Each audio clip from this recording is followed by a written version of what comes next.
Everyone. हम लोग gravitation chapter जो है स्टार्ट किए थे क्लास 9th में, और उसी ग्रेविटेशन चैप्टर में आज हम लोग उसके आगे पढ़ेंगे। जहाँ तक हम लोग किए थे ग्रेविटेशन चैप्टर में, उससे थोड़ा सा और आगे आज हम लोग बढ़ेंगे आज के लेक्चर में।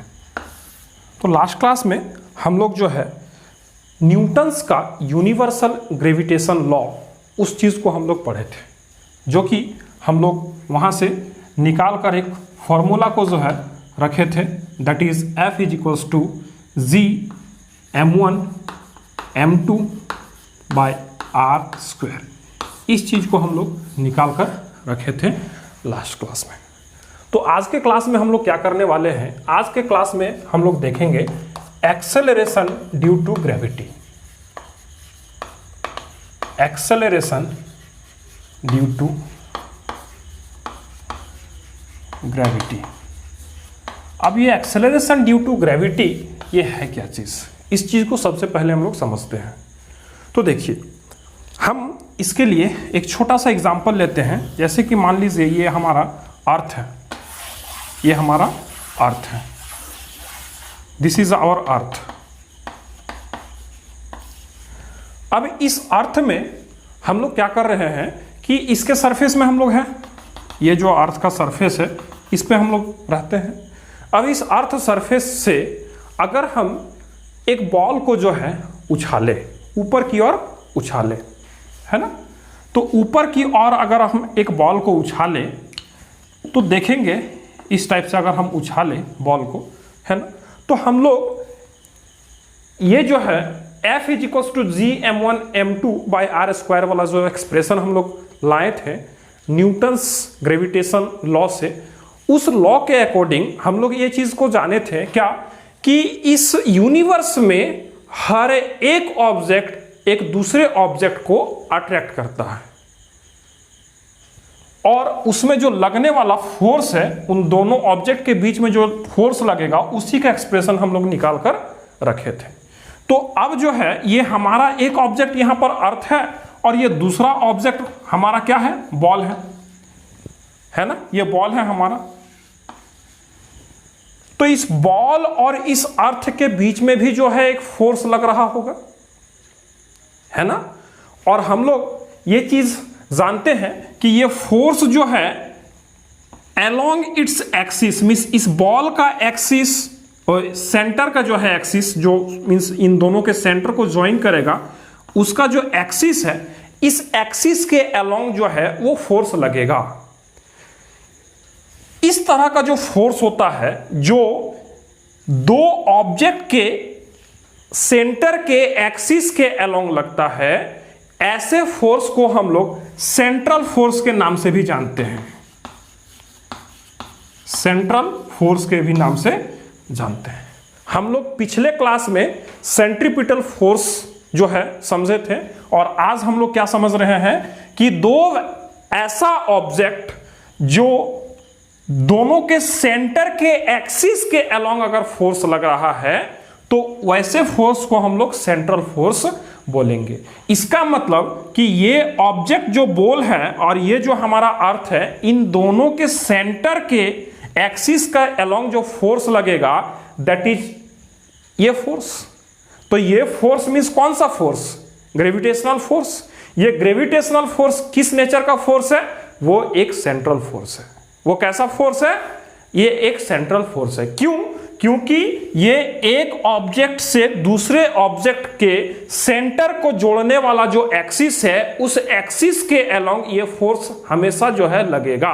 इसलिए ऐसे फोर्स को हम लोग क्या बोल रहे हैं, सेंट्रल फोर्स। अब हम लोग थोड़ा सा पीछे चलते हैं, इसी चैप्टर मींस क्लास 9th में ही हम लोग force and laws of motion वाला चैप्टर में अगर थोड़ा सा पहुंचे, तो वहां पर हम लोग इफेक्ट्स ऑफ फोर्स को पढ़े थे। इफेक्ट्स ऑफ फोर्स में हम लोग क्या पढ़े थे कि force can change the direction of a moving object, हाँ कि नहीं, मींस एक मूविंग ऑब्जेक्ट के जो डायरेक्शन है उसको चेंज कर सकता है force.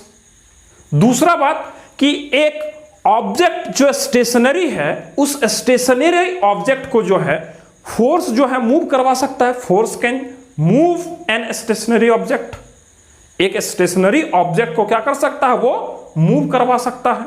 Force can stop a moving object, एक मूविंग ऑब्जेक्ट को क्या कर सकता है, वो फोर्स जो है रोक सकता है। और force can change the size and shape of any object, force जो है किसी भी ऑब्जेक्ट के साइज एंड शेप को भी चेंज कर सकता है। ये सब हम लोग इफेक्ट्स ऑफ फोर्स में पढ़े हैं। फोर्स के इफेक्ट में हम लोग ये भी पढ़े हैं कि force can change the speed of a moving object, एक मूविंग ऑब्जेक्ट के स्पीड को भी चेंज कर सकता है फोर्स, है कि नहीं। तो अगर हम लोग यहां पर बोलेंगे कि इस बॉल पर ये अर्थ जो है एक फोर्स लगा रहा है, दैट इज ग्रेविटेशनल फोर्स, तो इसके स्पीड में चेंजेस आ सकता है क्या? ये अगर स्टेशनरी है तो क्या ये मूव कर सकता है क्या? ऐसा हम लोग बोल सकते हैं क्या? मींस इसमें जो लग रहा है force due to that this earth, इस अर्थ के कारण जो इस पे फोर्स लग रहा है वो ग्रेविटेशनल फोर्स है। और हम लोग इफेक्ट्स ऑफ फोर्स से ये चीज को जानते हैं कि फोर्स अगर लग रहा है तो वो एक स्टेशनरी ऑब्जेक्ट को मूव करवा सकता है, एक मूविंग ऑब्जेक्ट की स्पीड को चेंज कर सकता है। तो हम लोग बोलेंगे कि अगर मान लेते हैं कि इस जो है इस बॉल को हम फेंके, तो जब इस बॉल में ये जो अर्थ है ये एक फोर्स लगा रहा होगा, मींस ये अपने सेंटर की ओर खींच रहा होगा, इसका मतलब इस बॉल का जो है उस समय स्पीड में चेंजेज आ रहा होगा। अगर हम फेंके तो वो तो इस बॉल जो है वो मोशन में है, तो मोशन वाले ऑब्जेक्ट में अगर फोर्स लगेगा तो उसकी स्पीड में चेंज आ जाएगा। अब देखिए ये बॉल जा रहा है अपवर्ड डायरेक्शन में, फोर्स लग रहा है डाउनवर्ड डायरेक्शन में, मतलब क्या ये बॉल का जो है क्या होगा, एक्सेलरेशन होगा या फिर डी एक्सेलरेशन होगा। इसका मतलब यहां पर जो है बॉल जो है अपवर्ड डायरेक्शन में जा रहा है, फोर्स जो है हमारे टुवर्ड्स द सेंटर लग रहा है, मींस अर्थ के सेंटर के टुवर्ड्स लग रहा है, तो यहां पर जो है इस बॉल का क्या होगा, डी एक्सेलरेशन होगा, और हम लोग उसको बोल सकते हैं नेगेटिव एक्सेलरेशन होगा। और नेगेटिव एक्सेलरेशन हो रहा है, इसका मतलब ये बॉल कहीं ना कहीं जाकर क्या हो जाएगा, इसका वेलोसिटी जो है वो जीरो हो जाएगा।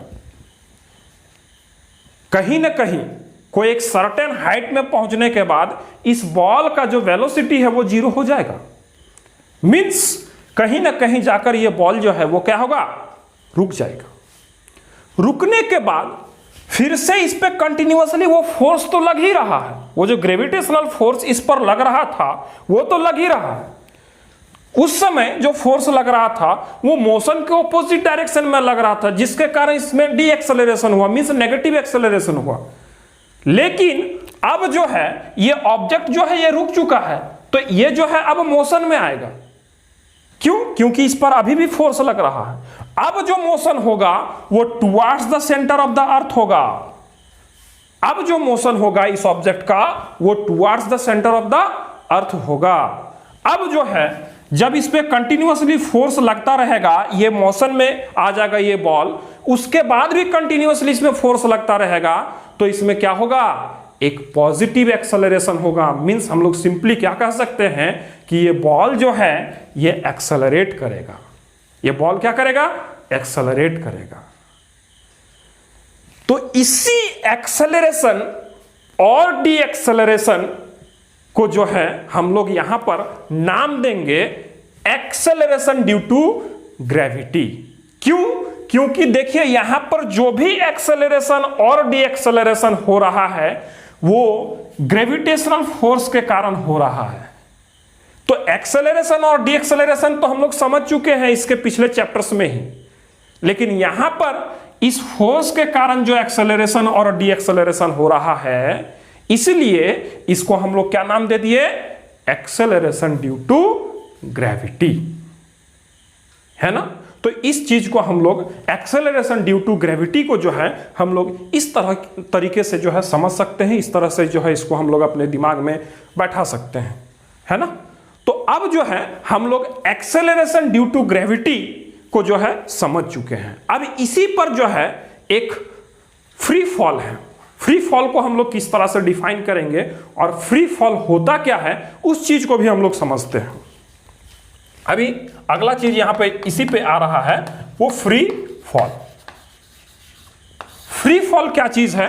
फ्री फॉल कहने का मतलब है कि जब यहां पर जैसे मान लीजिए कि कोई बॉल को हम इस अर्थ का सरफेस से जो है फेंक दिए ऊपर की ओर, डी एक्सेलरेशन हुआ, फिर वो नीचे की ओर आएगा, एक्सेलरेशन होगा, उस दरमियान जो है उस बॉल को रोकने वाला कोई भी नहीं होगा, फ्रीली वो गिरेगा, फ्रीली गिरेगा। और उस गिरने के दरमियान उसमें जो लगने वाला फोर्स होगा वो कंटिन्यूअसली F फोर्स उस पर लगेगा, जो कि कौन सा फोर्स है? वो ग्रेविटेशनल फोर्स है। और जब फोर्स जो है वो एक कांस्टेंट फोर्स उसमें लगेगा तो क्या होगा? उसका जो एक्सेलरेशन होगा वो एक यूनिफॉर्म एक्सेलरेशन होगा, यूनिफॉर्म एक्सेलरेशन होगा। और उसी को जो है हम लोग उस दरमियान जो बॉडी गिर रहा है, जो body acceleration due to gravity के कारण फ्री फॉल, उसी को हम लोग बोलते हैं। Means acceleration due to gravity, जो फोर्स लग रहा है ग्रेविटेशनल फोर्स, जिसके कारण वो बॉडी गिर रहा है towards the centre of the earth, जो है उसका अट्रैक्शन हो रहा है, उसी चीज को हम लोग बोलते हैं फ्री फॉल। फ्री फॉल को हम लोग डिफाइन कैसे कर सकते हैं? तो देखिए, उसको हम लोग डिफाइन कर सकते हैं, द एक्सेलरेशन, या फिर इसको हम लोग इस तरह से बोल सकते हैं द यूनिफॉर्म एक्सेलरेशन, है ना, क्योंकि वहां पे यूनिफॉर्म एक्सेलरेशन होगा। The uniform acceleration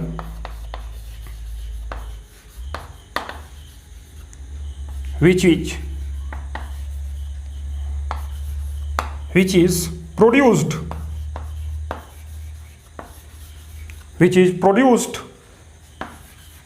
due to the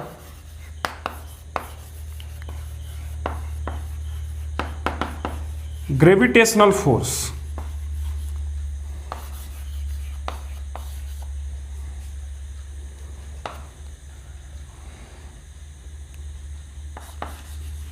that is known as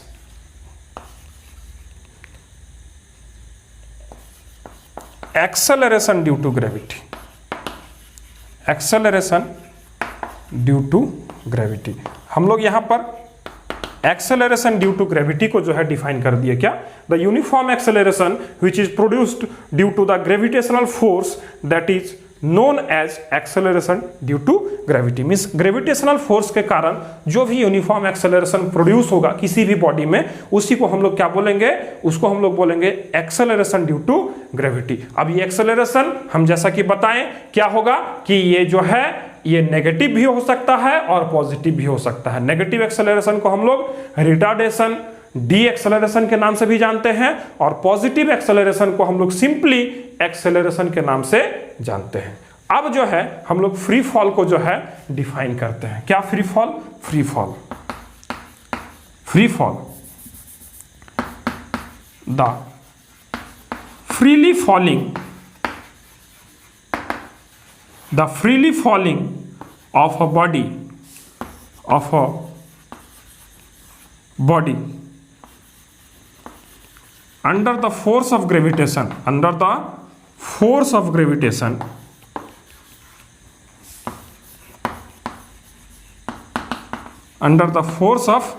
gravitation is known as free fall। Force of gravitation के कारण जो भी बॉडी फ्रीली मींस उसको कोई ऑब्स्टेकल नहीं है, वो फ्रीली फॉल करेगा under the force of gravitation, उसी को हम लोग क्या बोल रहे हैं? फ्री फॉल बोल रहे हैं। उसी को हम लोग क्या बोल रहे हैं?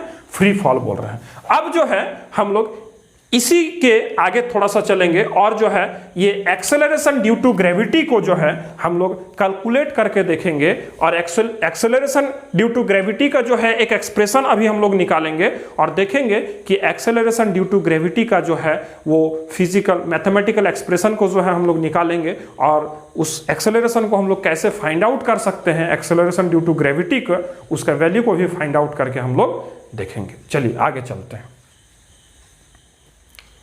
हाँ, तो अभी हम लोग देख रहे हैं क्या है कि ये हमारा अर्थ है। अर्थ का जो मास है वो हमारा कितना है? 6 × 10⁻24 kg इसका मास है। किसका? अर्थ का।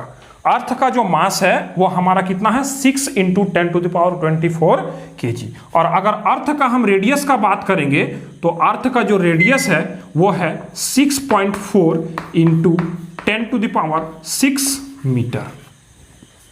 अर्थ का जो रेडियस है वो कितना है? 6.4 × 10⁻6 मीटर। अब इस अर्थ के सरफेस पे एक बॉल रखा हुआ है ना, ये एक बॉल है। इस बॉल को जो है, इस बॉल का जो मास है वो 1 kg है। इस बॉल का मास क्या है? 1 kg है। तो अभी देखिए हम लोग जो है इस बॉल को अगर हम लोग m1 मान ले और इस अर्थ को m2 मान ले, इस बॉल को हम लोग m1 मान रहे हैं, इस अर्थ को जो है हम लोग m2 मान रहे हैं, है ना। और g का जो वैल्यू है वो हमारे पास ऑलरेडी है, कैलकुलेटेड है, that is 6.67 × 10⁻11 newton metre square per kg square. ये हम लोग लास्ट क्लास में फाइंड आउट करके रखे हुए हैं। अब जो है हम लोग according to Newton's gravitation law, Newton's gravitational law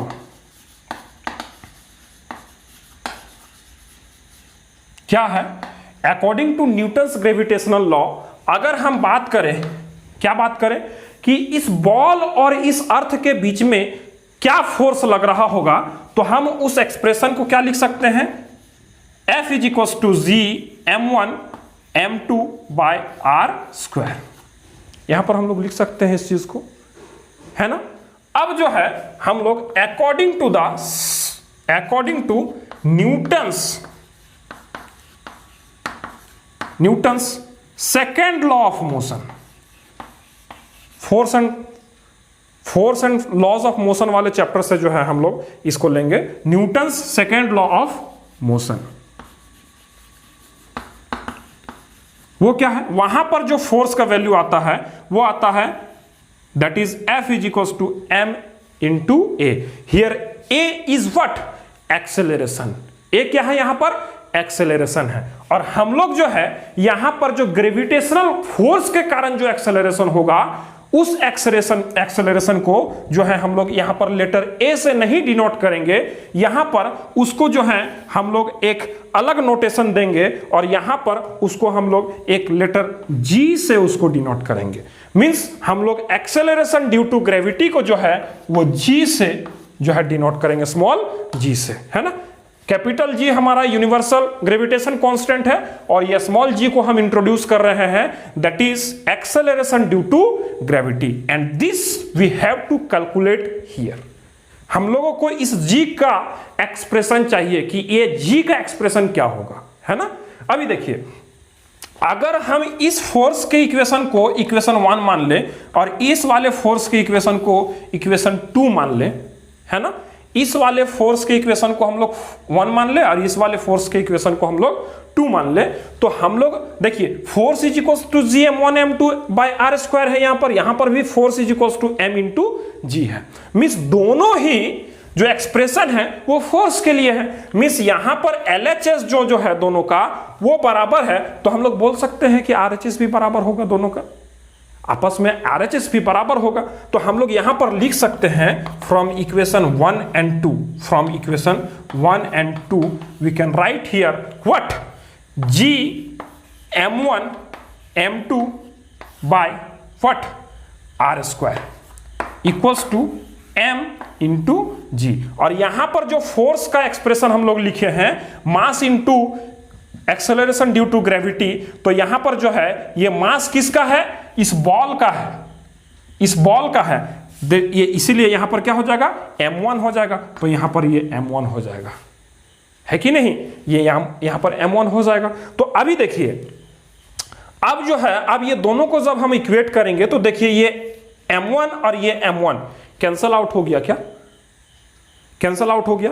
तो हम लोग यहां पर लिख पाएंगे क्या? ये G = what? This m2, this G and upon r²। This m2, this g and this r square, means the expression of acceleration due to gravity will be equals to what? gm2 by r square. कहीं कहीं कोई कोई book के notation में जो है यहां पर अर्थ का जो मास है जिसको हम लोग m2 लिए हैं इसको कैपिटल M भी मानकर चला है। तो हम लोग यहां पर अगर जो है अर्थ के मास को अगर हम लोग कैपिटल M से डिनोट कर दें और अर्थ का जो रेडियस है उसको कैपिटल R मान के चला है, तो अगर अर्थ का रेडियस को कैपिटल R मानकर चले हम लोग तो यहां पर क्या हो जाएगा? ये R का square, means the expression for acceleration due to gravity that is a small g will be equals to that is g capital G means universal gravitation constant into m, that is the mass of the earth, and upon r square, this r is the radius of the earth, means the distance between this ball and this earth, है ना? Means यहां पर इसका centre से जो है हम लोग डिस्टेंस को मेजर करेंगे, क्योंकि ये डिस्टेंस इस बॉल का रेडियस के कंपैरिजन में बहुत ही बड़ा है, तो इसीलिए हम लोग बॉल का जो ये रेडियस है उसको इग्नोर करके यहाँ पर चल रहे हैं, मीन्स उसको जो है हम लोग नेग्लेक्ट करके चल रहे हैं, और यहाँ पर जो है हम लोग अर्थ के रेडियस को ही जो है यहाँ का r मान रहे हैं हम लोग, है ना?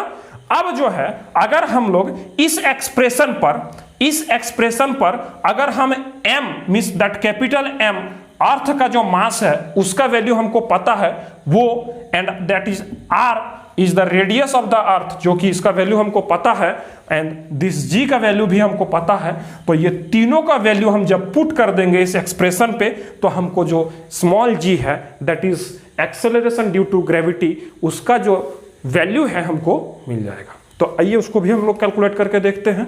तो देखते हैं, चलिए।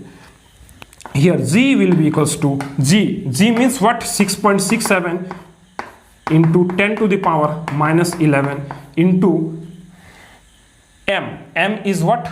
M is 6 into 10 to the power 24 upon this r का square means 6.4 into 10 to the power 6 का होल स्क्वायर। इसको अगर हम लोग इस तरह से कैलकुलेट करें, देखिए कैलकुलेट कर रहे थे इसको क्या, 6.67 into 10 to the power 6.67 into 6 into 10 to the power फट -11 प्लस 24 अपॉन यहां पर 6.4 का स्क्वायर हो जाएगा और 6 to the power 10 to the power 6 का जो है स्क्वायर हो जाएगा, तो यहां पर हो जाएगा 6.4 into 6.4 into 10 to the power 6 का जब स्क्वायर करेंगे तो ये हो जाएगा 10 टू द पावर 12, है ना। और यहां पर हम लोग क्या कर सकते हैं कि ये जब हम इसको कैलकुलेट करेंगे तो यहां पर आ जाएगा हमको, ये जो दोनों को कैलकुलेट करेंगे तो ये आ जाएगा 40.02 अपॉन 40.96 इंटू 10, ये जो है हमारा वैल्यू आ जाएगा यहां पर, है ना। ये 10 टू द पावर 12 जो है ऊपर जाएगा, है ना, तो ये माइनस में हो जाएगा, तो ये माइनस और माइनस दोनों कंबाइन कर जाएगा और ये जो है दोनों कंबाइन करके -23 हो जाएगा और ये +24 मीन्स 10 टू द पावर 1 आ जाएगा, यहाँ पर बचेगा। और इसको जब हम लोग कैलकुलेट करेंगे तो ये आएगा हमारा 9.8 और इसका जो एक्सेलरेशन ड्यू टू ग्रेविटी का यूनिट होगा वो हमारा हो जाएगा मीटर पर सेकेंड स्क्वायर, है ना। मीन्स जो अर्थ का ग्रेविटेशनल फोर्स के कारण जो एक्सेलरेशन होगा किसी भी बॉडी में जो कि फ्रीली फॉल कर रहा होगा under the influence of gravitational force of earth, उसमें जो यूनिफॉर्म एक्सेलरेशन होगा वो होगा 9.8 मीटर पर second square. That is the value of small g and which is known as acceleration due to gravity. And this acceleration is what? Uniform acceleration produced in any body which is freely falling under the influence of gravitational force of earth. तो आज के lecture में हम लोग इतना ही रखेंगे, मिलते हैं फिर आपसे अगले लेक्चर में कुछ अगले टॉपिक के साथ। तब तक के लिए गुड बाय, टेक केयर।